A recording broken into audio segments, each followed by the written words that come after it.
Welcome back, everybody. My name is Tim. This is another Real Ideal Gear review. And today we're looking at the Wurkkos TS23. This flashlight, I really like this flashlight a lot. And I mean, this is not an exaggeration. I think this might be a very good consideration for an outside the pockets, outside like a belt carry, jacket pocket carry, backpack carry, kind of a tactical light. I think this does a great job for a number of different things. And Wurkkos has really done a good job of this. Now this is, I think, what do I have? 1, 2, 3, at least 3 Wurkkos lights. I'm impressed with all 3 of them. The T1, I have the HD01, which is this multi-purpose light, which I actually really like. Very compact. This is very comparable to the Olight Arcflex, which I think is a good, not great, but I think it's a good pocket carry. Has some great value to it. Adjustable head on it. But Wurkkos is doing some great things with flashlights. I really like it, and this one is no different. The TS23 is one that I really like. So let's go through this. We're going to go on the outside, work our way into the inside. And looking at the outside, I love the milling that's on this. You have a good heat dispersal here by the bell or the head of the flashlight. So you get some good heat distribution, so it doesn't retain as much heat for as long, so you got some good radiation there. The milling on the handle, love it. I think it's got good grip. You've got a two-way clip on here, which I don't mind two-way clips. Some people say, oh, it puts a weird thing in your hand when you're holding it. I don't think so. And this one actually moves all the way around. So 360 degrees, you can move this clip all the way around the barrel of the flashlight. So I have no problem whatsoever with that. On the outside, you also have your Type-C charging port with a rubber cover on it, which is fine. It works. People get all bent out of shape over that. I don't get bent out of shape over that. Push it in there. It's fine. Just don't abuse it. You know, as long as you keep it in there, I don't think you're going to have an issue with it. So I keep everything. I just double check it to make sure it's seated all the way around the edge of the rubber gasket inside the slot that it's supposed to be in. All right, so that is all great. The bezel has these carbide ball bearings or whatever these are. And I go back to this, like anybody who's looking at this as being some kind of escape route from a vehicle, breaking glass or whatever, use something else. Throw a rock, use a metal rod, a wooden stick, something else that can do this. Now, a wooden stick may not do it, but the point being is if you're slamming your flashlight up against a window, more than likely you're going to disable or damage your flashlight. Use something else. Okay. Also, we have a tail cap switch. I'm not a huge fan of tail cap switches. Tactically speaking, they work. I get it. You know, you have the dominant or the non-dominant hand holding the flashlight, and you've got your weapon hand, and you're crossing over. I get that. Okay, so that's great. But when it comes to actual use in the tactical format, it's a little bit awkward versus the side switch. I can go all different directions all the way around because of the way my wrist articulates. When I'm like this, I have a harder time going all the way around. Okay, especially if I want to go, if this up here is like 2 o'clock, how do you get to 2 o'clock? I'm trying to, but here I can go all the way around. Okay, I've got all kinds of ways to do this. Down is probably the hardest one, but down is probably the least necessary. So tactically speaking, I get it. Tail cap switch, it works. And I do like the tail cap switch. Has a great user interface. On, press, hold, and you go through the different levels. You know, low, medium, high. So you got 4 levels there. You also have an ultra low. If you press and hold, you're going to get an ultra low mode. You can barely see it. Okay. And I'll put the lumens down below. Put all the stats down below as the video is going. So that's great too. And you also have the double click and you go to turbo. So 1, 2, 3, strobe. Okay. 1, 2, 3, 4, lockout. Pretty straightforward. Can't do anything in lockout. 1, 2, 3, 4. And we're back in business. Okay. Great overall user interface. Very simple.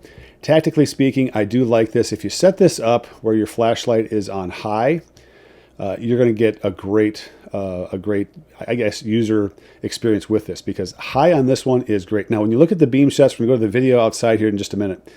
But the beam shots on this flashlight are fantastic. They are on par with the Nitecore EDC35, which is one of my favorite tactical flashlights. Now, the tactical flashlight really should be something that you can put into a vest, like a vest carrier, a chest pocket of some sort without a whole lot of problems.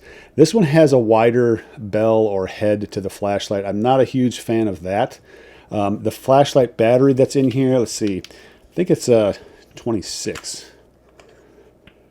21700. Okay, it's a 21700. So you can get the 5000 milliamp hours.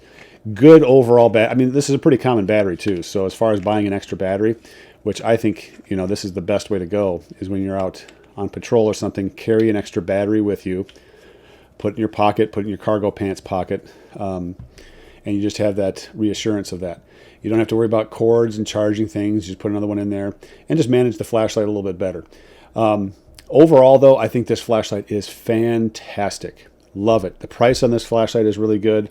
The construction, you've got great features, great spill. The hotspot is not real hot. It really bleeds into, and this is something that the camera kind of struggles with because it's trying to do the exposure right. But the human eye, when you're looking at this in real time, the hotspot is not overwhelming. It has excellent spill all the way across because you have an orange peel reflector.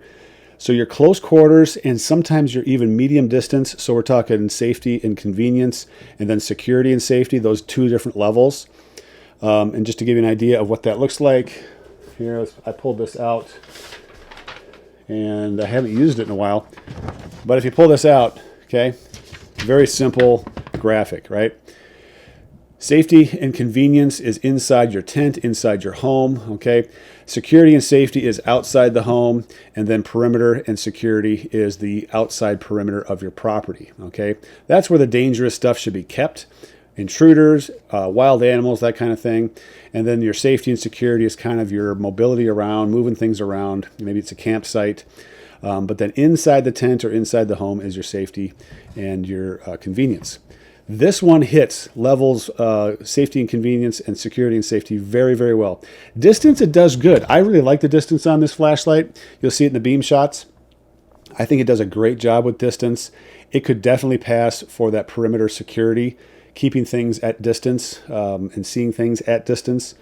I really think this does a good job for that. So yeah, take this flashlight, and could this be an all-in-one flashlight? It definitely could. It really, really could. I think the EDC35 is another one because of how they set up the 9 emitters that are inside the flashlight. This, I think, is another great option, the Wurkkos TS23. So let's take a look at the lumen or the beam shots outside, and I'll come back with some final conclusions. All right, this is the Wurkkos TS23, and let's go down to low. This is low in the sense that there's 4 levels that we're going to go through. So we're going to go low, medium, medium, high, and high, or low, low, medium, medium, high, however you want to do the middle two. There are 4 levels that we're going to go through. There's also a turbo, and then there is also an ultra low. Turbo is 5,000 lumens. I'll put the rest of them here in the video. I don't remember the other ones off the top of my head. I think ultra low is 5 lumens. It's a 21700 battery, good grip. I love the tail cap on here. Turn it off, one click, turn it on. If I want to go right to turbo, double click, goes right to 5,000 lumens. And look at the beam pattern on this. Very good distribution from the center out to the edges. For CQ, you've got a very wide distribution. I'd say this is about 120, 110 degrees probably of good beam distribution. There's a good spill. All right, I have to interrupt and demonstrate the tactical mode and the outdoor mode. I completely forgot about that in the outdoor video, and we're going to show this right now. So right now it's in the outdoor mode, and we're going to turn it on, and then when we click it 4 times, we switch over to the tactical mode, which is going to give us a bright light as the indicator that we're in the tactical mode. So 1, 2, 3, 4, and there's the bright light. That's the 5,000. That's turbo, so it goes up to 5,000. And now when I hold press, I go between tactical or turbo and medium high, which is, what is that, 800 lumens, okay? Now if I switch back to the outdoor mode, I'm going to press 4 times, 1, 2, 3, 4, and you'll notice it has a much dimmer light, and I'm down in the, I think it's medium low or low mode. And if I hold this, I'm going to go through all 4 different modes. So that is low, medium high, and high. So there's the 2 different modes, outdoor mode and tactical mode. Also, when you're in tactical mode, a double press puts you into strobe, whereas a double press in outdoor mode puts you into turbo. There's the turbo because I'm in outdoor mode. But if I'm in tactical mode and I double click, I go right to strobe. So really good tactical user interface for this flashlight here. Yeah, there we go. There's low, medium, medium. Now this to me is the one that I would use the most. This has got plenty of light, especially in the middle of the darkness here. You go to high and you get throttled down. That's the deal. Like you can go up here and you get a little bit more, but you're going to get throttled down. Go back to low, low, medium, medium. Yeah, I like this a lot. This is a good mix. And then let's go to ultra low or moonlight, which is just a hold, and you can barely see it. Barely. Yeah, you can see it kind of in front of the camera here. Okay. Very good. Very good for ultra low. Now that really does a good job for, if you want to use this for camping because you have a 21700 battery. This is a good perimeter security, I think, for sure. Security and safety inside the campground area. And even with this ultra low, you could probably get by with, being the security and convenience inside of a tent, inside of the house. It's a little bit big, 21700 battery kind of pushes the limits a little bit for that, but safety and security, outside the house, outside your tent, campground area, between the house and your property line, garage, those kind of things. I think those are all good uses for this. Go through it one more time. But check out that. The color is good on this one. Now the color is 6,000 Kelvin up to 6,500 Kelvin. So it's a cool light. It's definitely cool. Color rendering on this is okay. You're not going to get quite the color rendering out of this flashlight.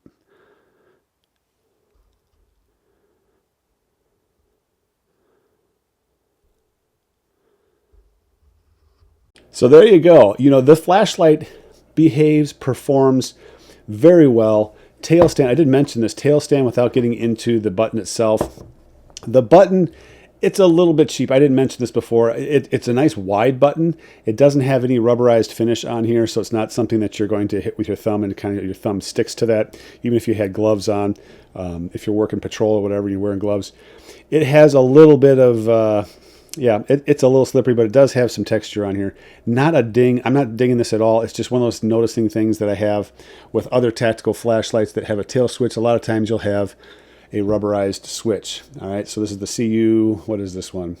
The CU6 by Nitecore. Okay, rubberized tail cap switch there.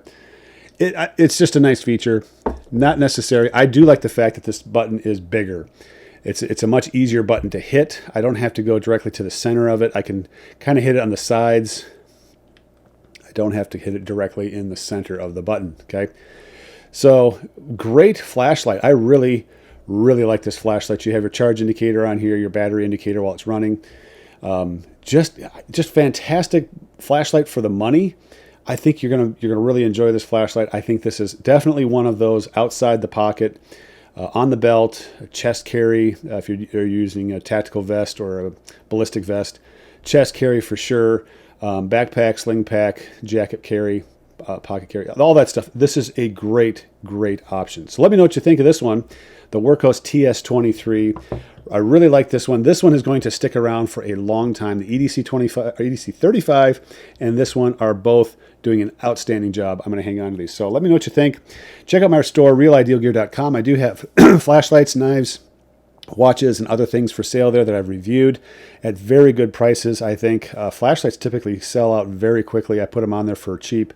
I'm going to have some Nitecore things go up there. I've got some other watches going up there, and even a couple of knives. I don't do a lot of knife reviews, so I tend to hang on to those longer, but sometimes you'll see some knives on there. I know Revo, I've got some Revo knives on there that people have purchased. I've got a few left, and they don't even have them at their own store. So if you're looking for a Revo, let's see, it's the Revo Canyon is what I have on hand there. So check out the website, realidealgear.com. Put your comments down below. I appreciate the time that you've given to me on this one. My name is Tim. This has been another Real Ideal Gear review. We'll catch you guys next time.